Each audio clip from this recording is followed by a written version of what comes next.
My name is Sarah. I have a husband and a 1-year-old child. I married Thomas shortly after we found out I was pregnant. In other words, it was shotgun marriage. Before marriage, I worked at a clothing manufacturer. Since I was a child, I've been interested in fashion and loved choosing outfits, so it was a dream job for me. Thomas worked at an event company in the same building as mine. We'd occasionally run into each other in the elevator until one day, Thomas asked, "Would you like to grab a bite sometime?"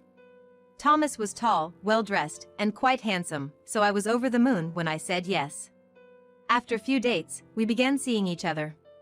With Thomas working at the event company, he often had to work on weekends and holidays, so it was difficult to spend free time together, but every moment we got together was exciting. Thomas always dressed stylishly and his fashion sense was just my taste. Looking back, I, who didn't have much dating experience, was head over heels for Thomas. Having him by my side felt like enough. So, when I found out I was pregnant, I was overjoyed. And I thought there was no happier thing than this when Thomas proposed to me.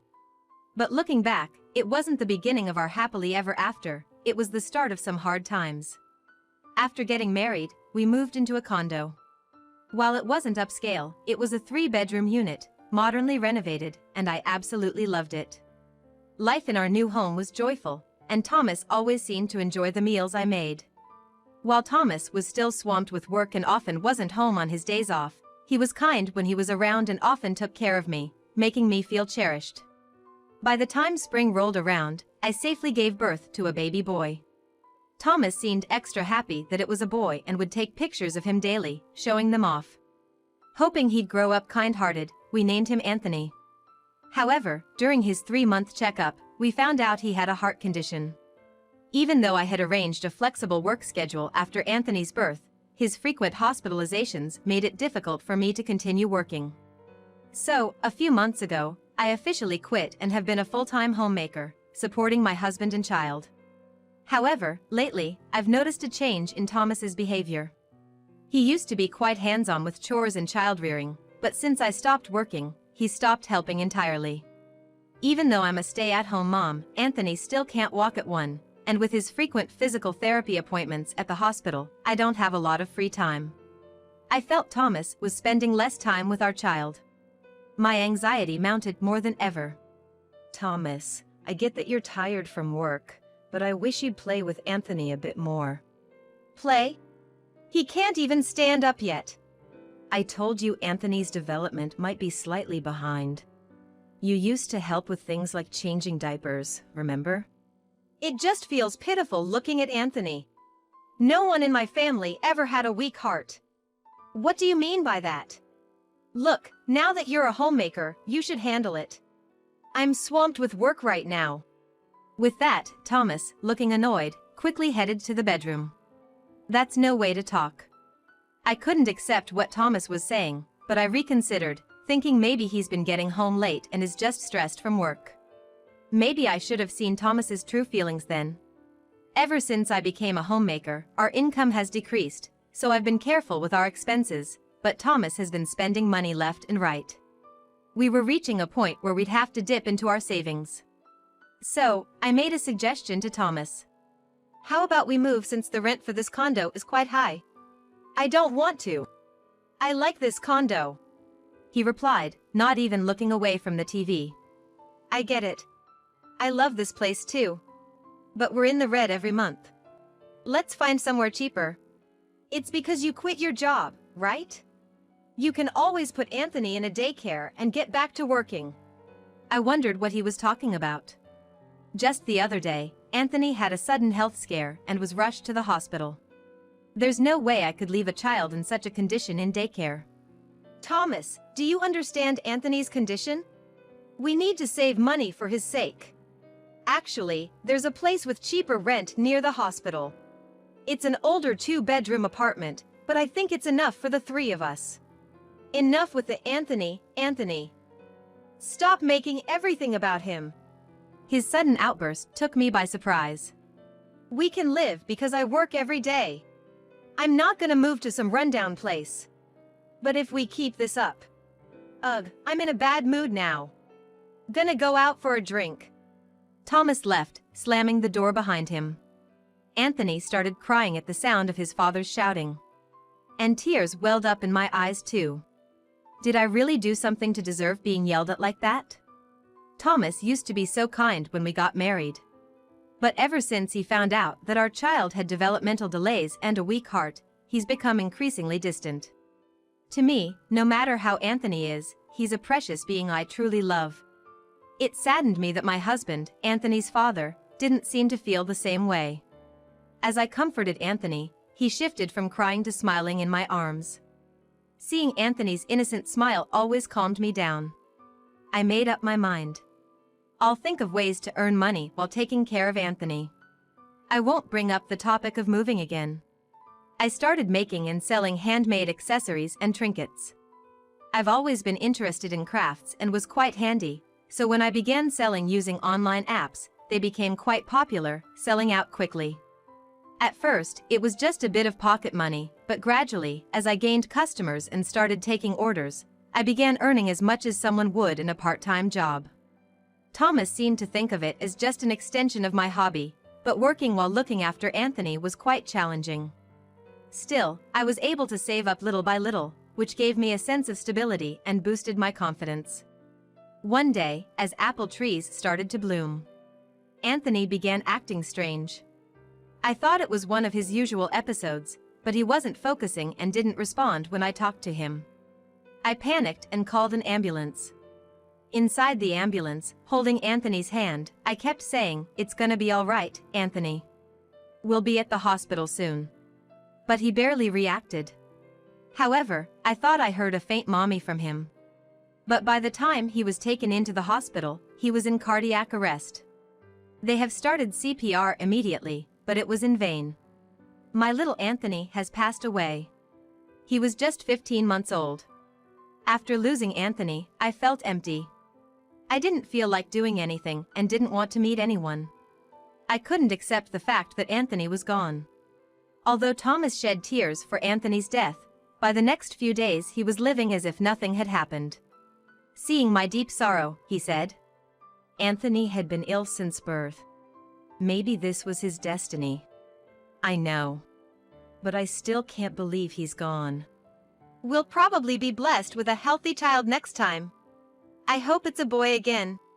I looked up at Thomas, shocked. His insensitive words deeply hurt me, making it seem like Anthony never existed to him. "Thomas, I'd like you to be thinking about Anthony right now. What gives? I'm fed up with your 'I'm the only one suffering' attitude. I too dreamt of playing with a healthy son. It wasn't supposed to be like this." "What do you mean?" "To be frank, Anthony has been a burden. It might have been better this way rather than having that situation to last so many years on." I couldn't believe my ears. Was he really the kind of person who could say such cruel things so casually? Sure, there were many challenges with Anthony, but I'm grateful that he came into this world. "I just hope you never forget our beloved son." I honestly conveyed my feelings to Thomas, but I doubted my words reached his heart. "I'm going to sleep now, talking more will just tire me out."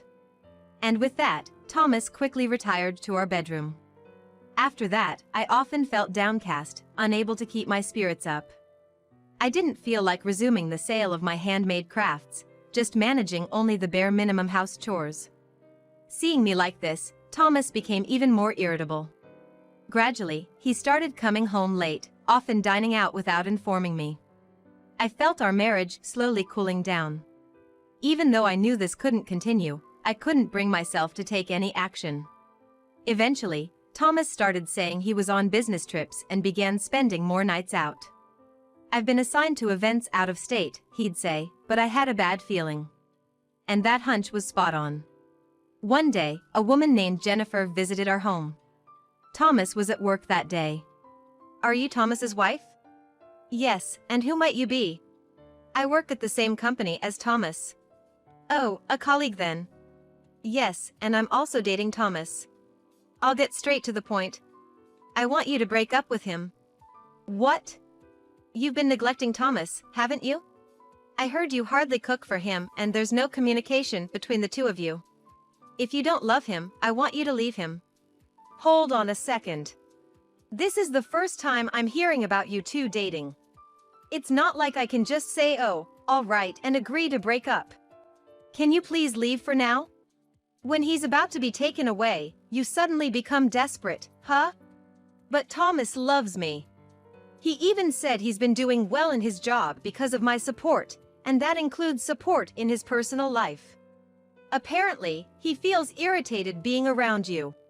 Why did I have to be told such things by this woman who suddenly appeared? Trying to suppress the rising anger, I looked straight into Jennifer's eyes and said, "Please go home."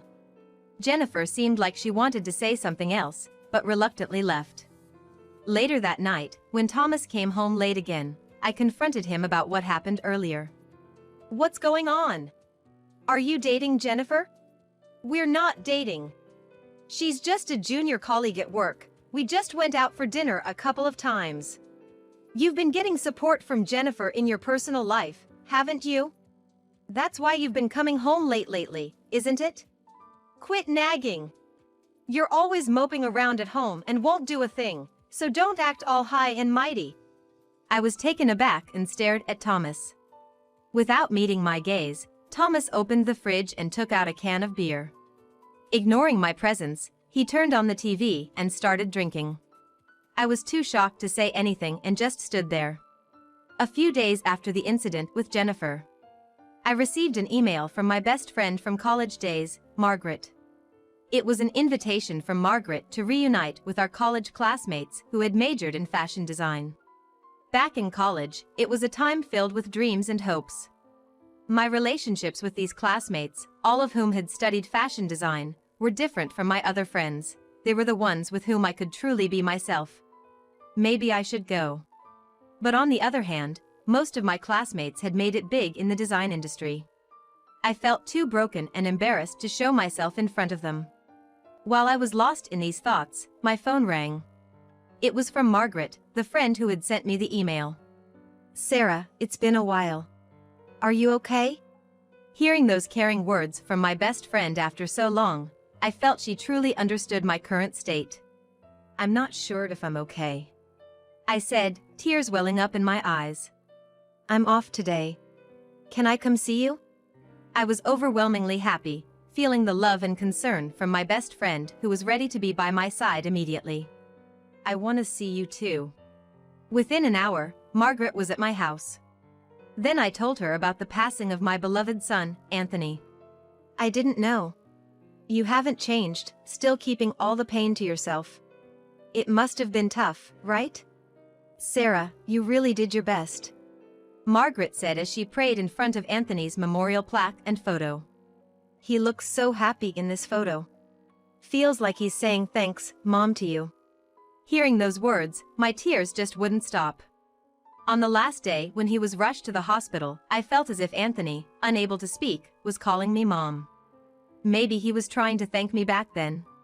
I told Margaret about it and sobbed uncontrollably. Throughout, Margaret gently rubbed my back until I calmed down. After crying my heart out and calming down, we reminisced about the good old days. I had dreamed of becoming a top-notch designer. It felt like we were back in those fearless days. "So, about the upcoming class reunion, we've decided to get together with the crew we always hung out with." Back in our college days, Margaret, I, and 3 others ran an online store. We even had our own brand name and made decent sales. But as we started our jobs, we all chose different paths and decided to close our online store. Now, most of us have reached a point in our careers where we feel certain limitations in our organizations. That's why we're talking about reviving our brand. Really? That's awesome. But can I be a part of it? I'm just a stay-at-home mom, you know? What are you talking about? Weren't you selling handicrafts up until recently? That's the spark. Everyone knows, Sarah, you've got a great sense of style. You had customers coming in quickly, and we were all wondering why you stopped recently. It sort of made us feel nostalgic, I guess. Seeing my handicraft sales, Margaret and the others were reminded of the passion from our student days. That's why they felt the urge to seriously start up our brand again. Apparently, that's what the reunion was about. If you guys are okay with it, I'd love to work hard alongside everyone again. Hearing me, Margaret gave a gentle smile. It had been a while since I felt this positive. Afterwards, we steadily prepared and launched our brand. Margaret and the other three have worked in renowned design firms and in the fashion industry. We all had our own collections and our brand made a grand debut. When I started the new venture, Thomas seemed uninterested. But when our brand started getting media attention, he changed his tune. You must be making a lot more money now, right? I was thinking of getting a new car, what do you think?